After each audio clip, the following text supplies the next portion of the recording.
Bir de mutfakta ne yaptık? Şimdi hocam aynı zamanda onu da karıştırıyor.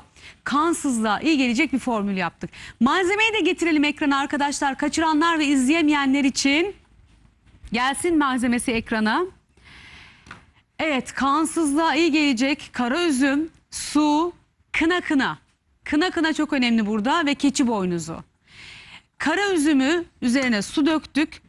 Kına ve keçi boynuzunu şöyle bir tülbente sarıp içine bıraktık. Şu anda görüyorsunuz. O bir yandan kaynıyor. Üzümler kendi renginin suyunu bıraktı. Hocam ne kadar süreyle içecek? Birazcık daha bir 5 dakika dursun, ben orada başka bir tarifi anlatalım. Peki 5 dakika daha kaynasın. Böyle üzümler suyunu bıraksın. Şimdi biz burada öksürüğe iyi gelecek bir tarif verelim.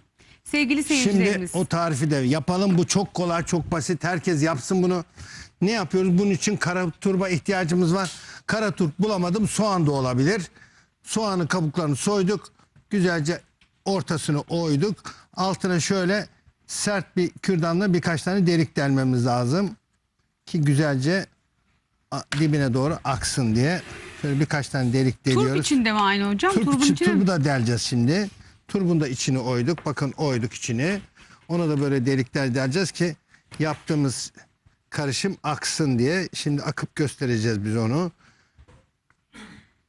Evet. Turbu da koyduk. Güzel böyle deliklerimiz tamam. Şimdi ne koyuyoruz sevgili kardeşlerim? Bir tutam zencefil. Şöyle bir parmak kadar zencefili rendeledik. Bunun içine zencefili koyuyoruz.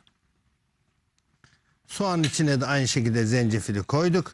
Zencefil bulamıyorum. Sadece ve sadece bal ve soğanla da yapılabilir. Eğer varsa sarımsak koyuyoruz. Bir tutam da sarımsak koyduk buna. Bir mucizedir bu öksürük için. Boğaz enfeksiyonları için, korona için, korumak için de çok önemli. Ne var? Zencefil, ne var? Sarımsak. Üstüne ne koyuyoruz? Bal koyuyoruz. Hocam ben şeker hastasıyım. Bana bal olur mu? Sevgili kardeşim sen bal yerine yoğurt koyacaksın o zaman. Şimdi biraz sonra bu esasında şöyle 4-5 saat sonra diyoruz. Dibine doğru damlamaya başlıyor. Bu yapıla dursun. Biz öbür tarafta işlemimizi yaparken bu da damlamaya başlayacak. Ne koyduk? Konuşalım şimdi. Zencefil koyduk. Sarımsak koyduk. Turpla soğanın ortasını oyduk. Üstüne balımızı koyduk. Biraz sonra bunların dibine damlamaya başlayacak. Peki o damlamaya başlarken biz mutfağa geçip İşte öksürük mutfağa kesen geçelim. çay yapalım Öbür mı karışımını hocam? yapalım. Öksürük çaylar. Bak damlıyor. Oo harika. Evet, nasıl gösterebilir güzel. miyiz? Hemen damlamaya başladı. Şu anda göremiyoruz arkadaşlar. Birazcık daha bardağın dibine doğru. Görebiliyor muyuz? Neyse biraz sonra damlayacak iyice, o zaman yaparız. Şimdi gidelim biz öbürünü yapa duralım. Peki. Bu damlaya dursun. O zaman biz mutfağa geçelim ve öksürüğümüze iyi gelecek. Çok öksürük güzel başka kesen... bir çay gibi bir şey yapacağız. Onu yapalım. Bir karışım daha yapacağız. Onları yapalım sonra buraya Evde gelelim. mesela otururken, bizi izlerken saat 11'de kahvaltıyı da etmiş oluyorsunuz. Bu çayı mutlaka yapın. Çünkü bu çay öksürüğünüze iyi gelecek. Şu anda beni Sunu Alam izliyorsa onun da öksürüğü vardı. O da kesinlikle yapacaktır. Bu arada ellerinden öpüyorum onun da. İleri yaştaysanız lütfen hastalığınızın belirtilerine çok dikkat edin. Bunlar evde yapacağınız sizi iyileştiren yöntemler ama mutlaka doktora da gitmeyi ihmal etmeyin. Tabii. Bu arada şunu da söyleyelim mutfağa geçmeden önce. Sosyal mesafeyi hep koruyoruz. Maskemizi hep takıyoruz. Temizliğe çok özen gösteriyoruz. Bu yani her gün tekrar edeceğimiz kurallar. Geçelim mi hocam mutfağa? Bakın ne kadar güzel damlamaya başladı. Hocam bir sanat eseri gibi izliyorsunuz. Evet. Çok hoşuma gitti de ondan. Peki. Yönetmenim de çok güzel gösteriyor. Teşekkür ederiz.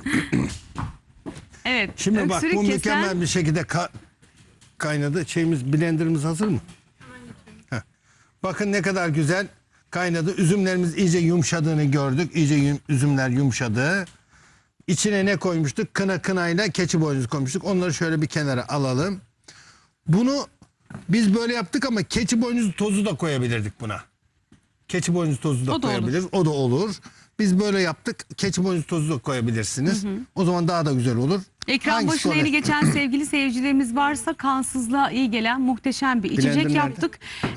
Kansızlığınızın olduğunu nasıl anlarsınız? Hocam söyledi. Saç dökülmeniz varsa, halsizliğiniz varsa, aşırı kilo alımınız varsa, tırnaklarınızda kırılma varsa, kabızlığınız varsa bu kansızlığın belirtisi. Peki kansızlık tedavi edilebilir mi? Çok kolay tedavi ediliyor. Doktora gittiğiniz zaman bir ilaç veriyor. Ha doktora gitmediniz, evde neler yapabilirsiniz? Onu da konuşuyoruz. Şimdi kansızlığı gidermek için muhteşem bir içecek hazırladı.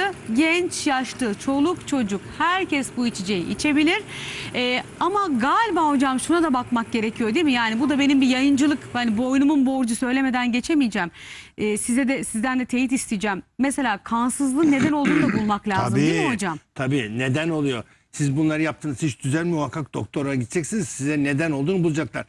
Demir eksikliği, B12 eksikliği bunlar yapabilir ama sizin başka türlü hastalıklarınız varsa ondan da olabilir. Allah korusun, hemoroidden devamlı kanama yapıyorsa onda olabilir. Büyük abdestinizde gizli kan bakmak lazımdır. Gaytada Ondan gizli da kan. olabilir. Ondan, mide kanamanız vardır, ondan olur. Töbe töbe töbe. Kanseriniz vardır, tümörünüz vardır bağırsak yolunda ya da midede, ondan olabilir. Tabii ki onlara bakmak lazım. Biz şimdi basit bir şekilde hafif kansızlıklarda evde kolay ne yapabilirsin onu gösteriyoruz. Şimdi bunu güzelce blenderla iyice parçalayacağız. Bir daha söylüyorum. Biz buraya keçi boynuzun kınayı böyle koyduk ama siz isterseniz bunun tozunu da koyabilirsiniz.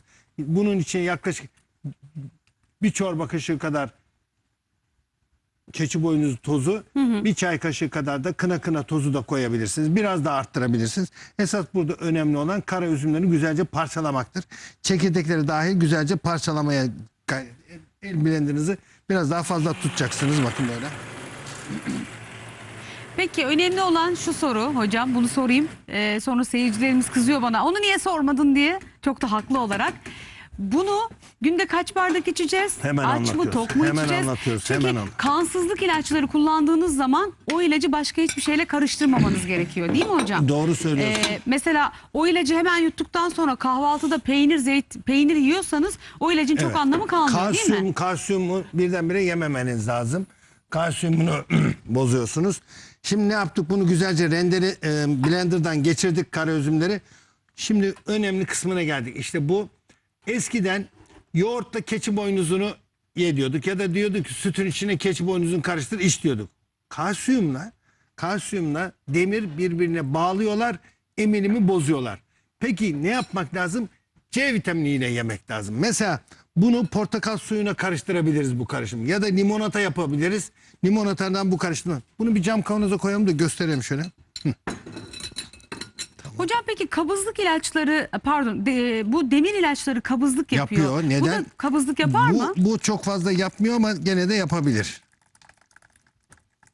Onlar neden kabızlık yapıyor peki? Çünkü demirin öyle kabızlık yapma durumu olabilir. Ama her zaman değil. Orada ne tavsiye Tahta edersiniz? kaşık Herhangi bir tavsiyeniz var mı? Tahta kaşık alalım. Onda bol sebze yemelerini tavsiye ederim. Sebze yediği zaman o düzelecektir. Sebze yediği zaman düzelecektir. Sirke içtikleri zaman düzelecektir.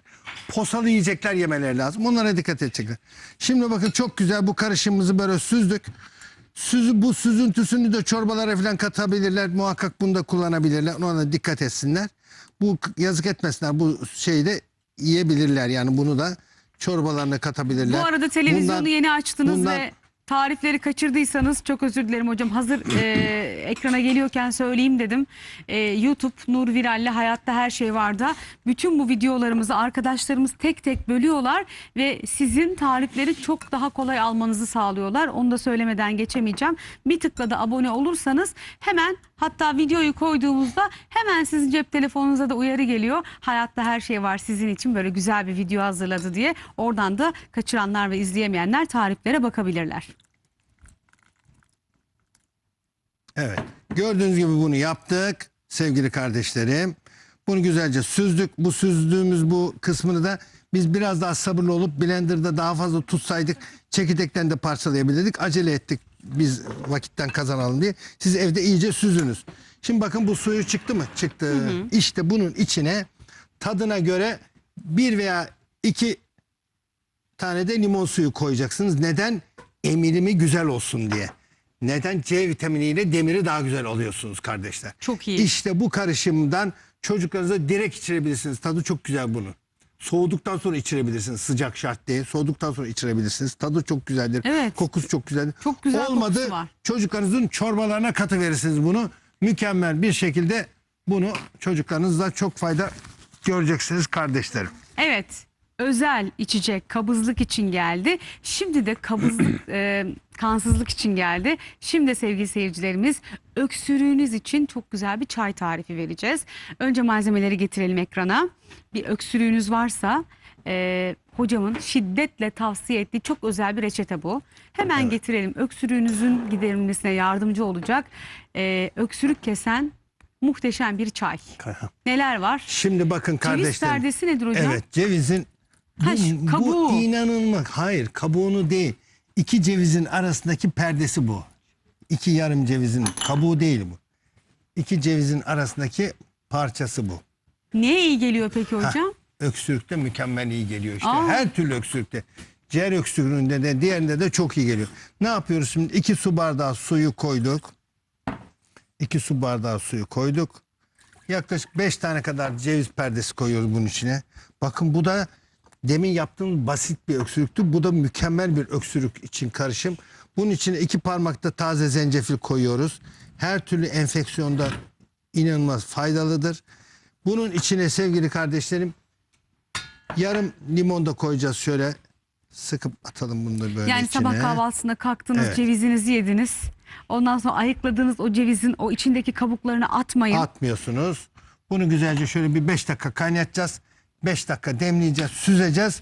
Süzdükten sonra şeker hastası değilseniz içine kestane balı koyup içeceksiniz bunu. Kestane balıyla tatlandırın. Şeker hastası değilsek. Şeker hastasıysak şeker hastasıysanız koymayacaksınız, direkt içeceksiniz.